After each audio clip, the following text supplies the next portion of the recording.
Escuchas Frecuencia Disruptiva, un proyecto de Ibero.2, canal digital de la estación de radio Ibero 90.9.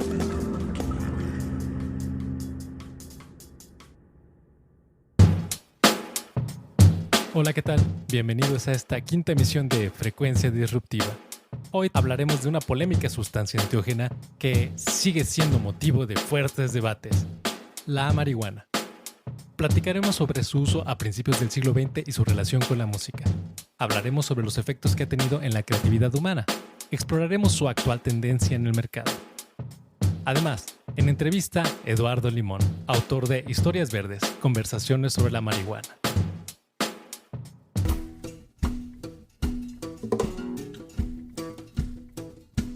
Hola, ¿qué tal? Mi nombre es Ociel Nájera. Sean ustedes bienvenidos a esta quinta emisión de Frecuencia Disruptiva. Recuerdo hace ya varios años haber leído un texto de Jello Biafra, activista del Partido Verde de los Estados Unidos y mejor conocido como vocalista de los Dead Kennedys, que en una de las mejores soluciones que él ofrecía para salvar al mundo, mucho antes de que se ciñera sobre nosotros estas cuestiones del calentamiento global, era cultivar más marihuana. A partir de las diversas propiedades y partes de esta inofensiva plantita, se pueden obtener materiales suficientes para crear papel, cartón, ropa, combustibles, tintes, comida, medicamentos, además del plus que ofrecen los usos recreativos.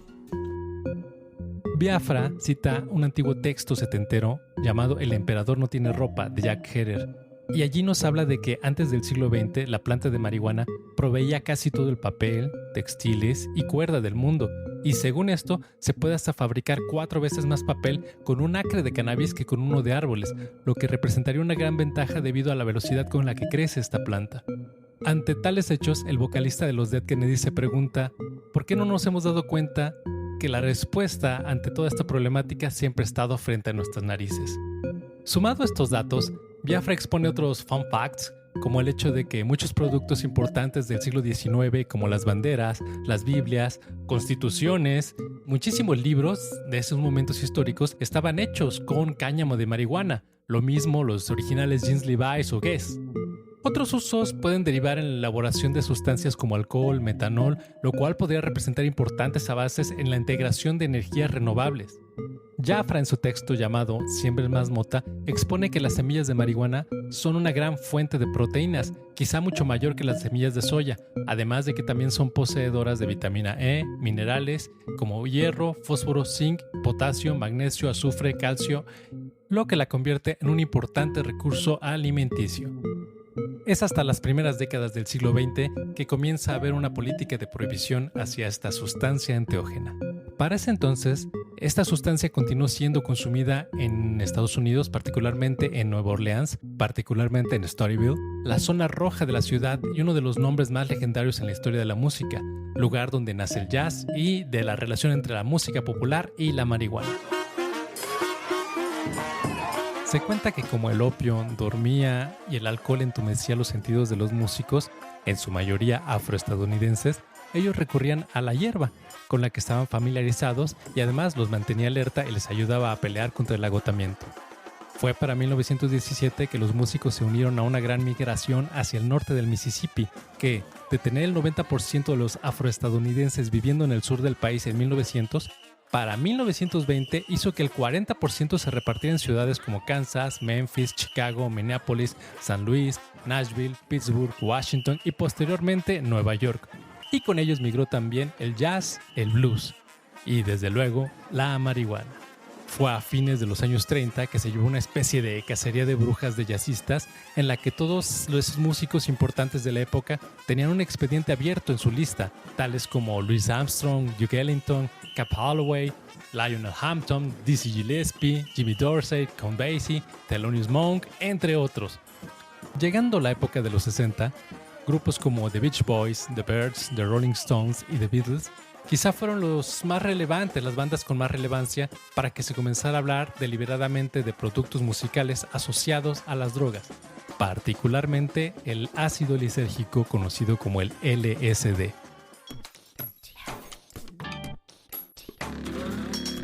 Sin embargo, la marihuana no dejó de tener su popularidad Y precisamente en estas épocas, en estos años, fue cuando surge la música psicodélica. Posteriormente, artistas de la talla de Janis Joplin, Jimi Hendrix o Jim Morrison se convertirán en el nuevo modelo a seguir para juventudes alrededor del mundo, y la relación entre la marihuana y la música, como el cliché que conocemos hoy día, quedó completamente cristalizada. Probablemente fue esa noche del 28 de agosto de 1964 cuando podemos declarar que fue el banderazo oficial de todo este relajo, cuando Bob Dylan les cayó a los Beatles en su cuarto de hotel en Nueva York. Eso es una anécdota súper conocidísima, y hay desacuerdos sobre si fue Dylan quien les dio a probar por primera vez o no la marihuana. Lo que es un hecho es que fumaron juntos, y la banda más popular del mundo en esos momentos no solo reconoció a Bob Dylan como par, sino también como modelo e inspiración. Esa noche, Lennon le dijo a Dylan que había escrito A Hard Day's Night, influenciado por él.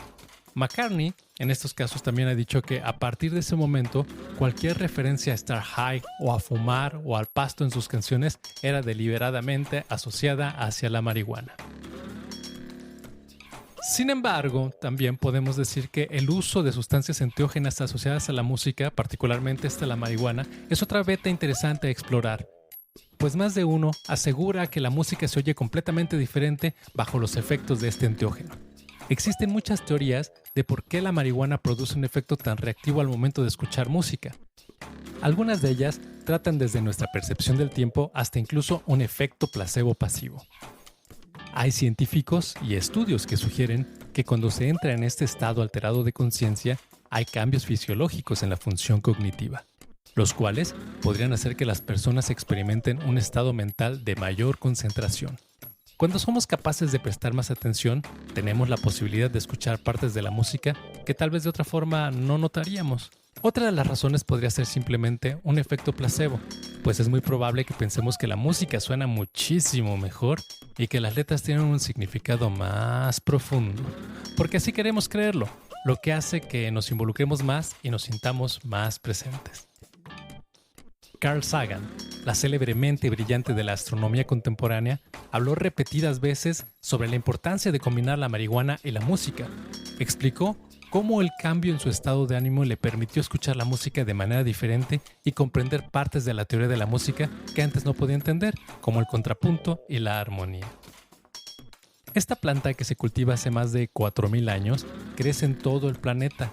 Se ha usado en medicina hasta bien entrado el siglo XX. Sabemos que su estructura está dominada por dos principios activos, el THC, que es el responsable de lo que nosotros podríamos llamar el viaje, y el CBD, que no es psicoactivo, pero posee multitud de aplicaciones terapéuticas. Nadie se quiere perder esta fiebre del oro verde. Hablamos de un nuevo sector económico entre la industria médica, la del ocio y la del bienestar, que ya cuenta con 75 millones de consumidores legales. La ONU calcula al menos que el número de consumidores habituales debe rondar entre algo de los 200 millones. Y también se empieza a disponer en esta industria de genetistas, de químicos, logísticos, contables, abogados, comunicadores, lobbies y fondos de inversión. Las tendencias del mercado han comenzado a abrazar a la marihuana en la elaboración de bebidas, tabacos, fármacos, software, biotecnología y fertilizantes. Empresas como Coca-Cola hasta Philip Morris están tomando posicionamientos muy relevantes. Quizá el punto más débil de esta tendencia comercial se encuentra en la carencia de equipos de gestión, así como de profesionales con habilidades en cada escalón del proceso agrícola, industrial y comercial.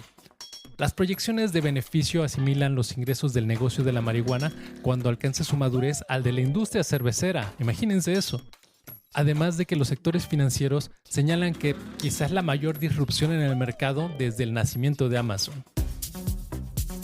Las herramientas de marketing, publicidad, diseño, además de los lobbies para cabildear entre políticos, han hecho sobrevivir la marihuana hoy como un gran negocio.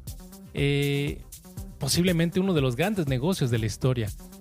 En México, la situación respecto a la legalidad de la marihuana señala que el uso medicinal y científico del cannabis es permitido desde 2017, mientras que el uso recreativo aún se está legislando durante este año de 2020. La posesión personal fue descriminalizada en 2009 y es legal la posesión de hasta 5 gramos para el consumo personal. Vale la pena señalar que para noviembre de 2018, la entonces senadora y ahora secretaria de Gobernación, Olga Sánchez Cordero, presentó una iniciativa para despenalizar completamente y regular el uso personal, industrial, médico y científico. Y el 16 de febrero de 2019, la primera sala de la Suprema Corte de Justicia de la Nación declaró inconstitucional la prohibición del uso recreativo de la planta. Los países que han legalizado con sus respectivas restricciones la marihuana son Australia, Canadá, Chile, Colombia, Costa Rica, España, Estados Unidos, Holanda, India, Israel, Jamaica, México, Portugal, República Checa y Uruguay. No hay que perderle la pista a esta sustancia enteógena que definitivamente tiene muchos efectos en las cuestiones económicas, sociales, recreativas, culturales y sobre todo relacionadas con la música.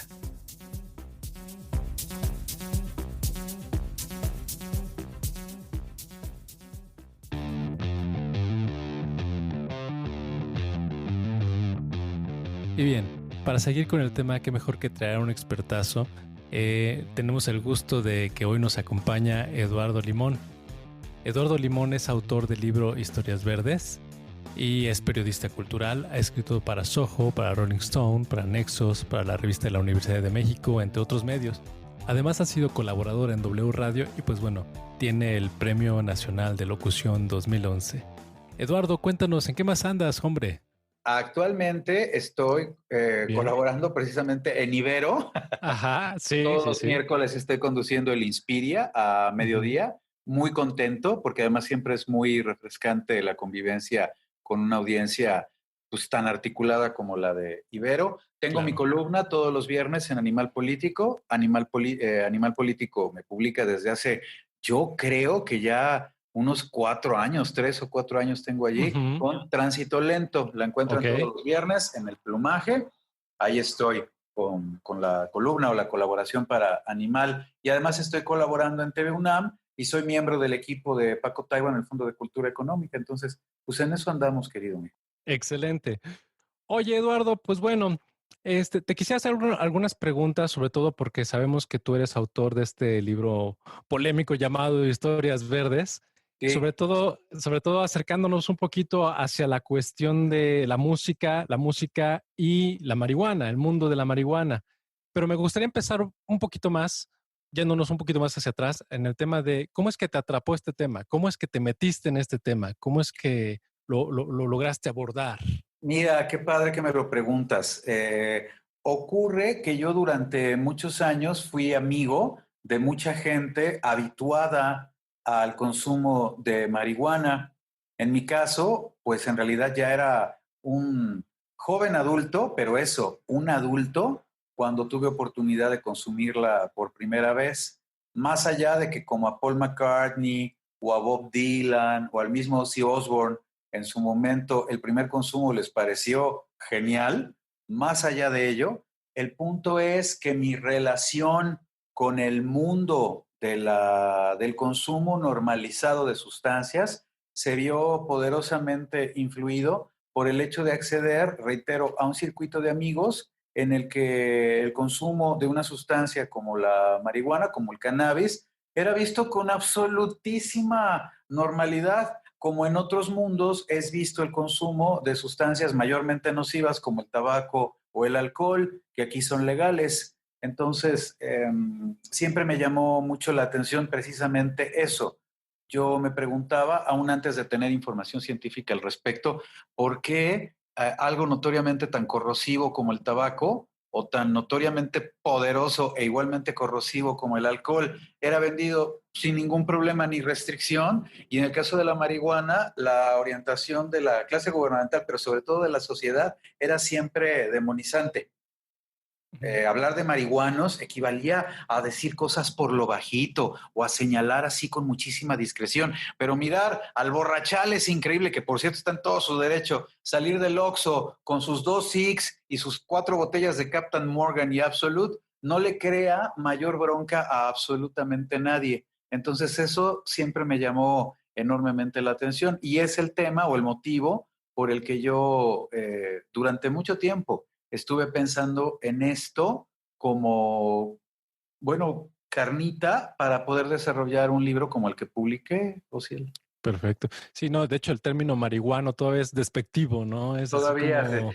ay, el marihuano, ay, los marihuanos, Es seguro iba bien peligroso. marihuano, exacto. Ajá. Pero la maravilla es, por lo menos este ha sido literalmente el viaje personal. A partir de la publicación del libro, se me ha abierto un mundo en el que he conocido cualquier cantidad de gente interesante, de toda catadura, dealers, activistas, distribuidores, productores, por supuesto, nuevas clases de consumidores, pero además ha ido esto aparejado a una coyuntura que a mí me parece virtuosa, el hecho de que cada vez son más los países que van incorporando a sus legislaciones gotitas, o en el caso, por ejemplo, de países que conocemos como Holanda o algunos territorios en los Estados Unidos, la regulación total, Canadá, cosa que a mí me parece muy benéfica para cualquier estado-nación, pero bueno, creo que la sociedad poco a poco se va haciendo más a la idea de que al final esos sucios marihuanos están en su más respetable derecho de hacer con sus organismos lo que les plazca.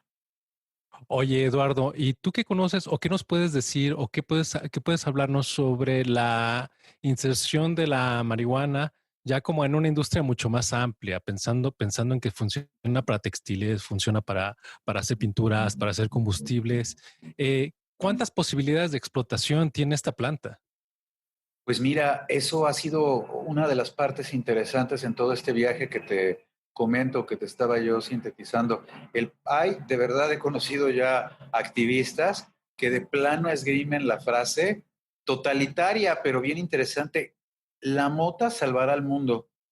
Ujú. Hay aplicaciones industriales de cualquier tipo que prácticamente puedas imaginar para la fibra de cáñamo y aplicaciones industriales de prácticamente todo tipo para el consumo de tetrahidrocannabinol, ya sea en su vertiente CBD, ¿no? Que es la terapéutica, o de plano con el tetrahidrocannabidiol, ¿no? Que es en este caso el medicinal, o el consumo de tetrahidrocannabinol, que es el que trae su bendito psicoactivo, que es el que mantiene en este país a millones, porque esto hay que subrayarlo, millones de personas consumiendo la planta. Excelente. Oye, y bueno, ya sé, es una pregunta tal vez difícil y tal vez muy extensa, pero ¿qué músicos importantes tú ubicas que le han entrado al consumo de la cannabis? Uy, la escena está poblada, poblada. A mí, mira, solo por hablar de un caso no tan reciente, pero sí de banda, digamos, más joven que la que a continuación te voy a referir, la cantante Pink, Ujú.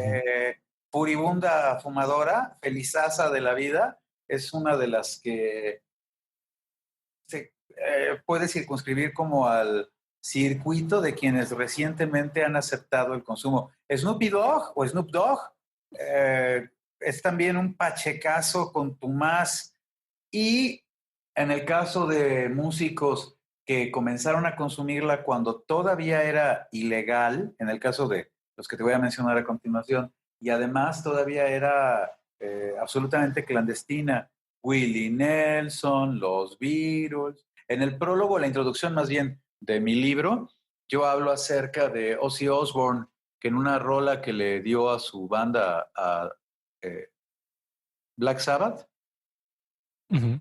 una canción que se llama Sweet Leaf, la dulce hoja, Ujú. resume en un momento de la letra una parte que es como muy sincera y casi hasta autobiográfica en el caso de Ozzy. Dice, a la planta le habla y le dice, gracias por presentarme a mi mente.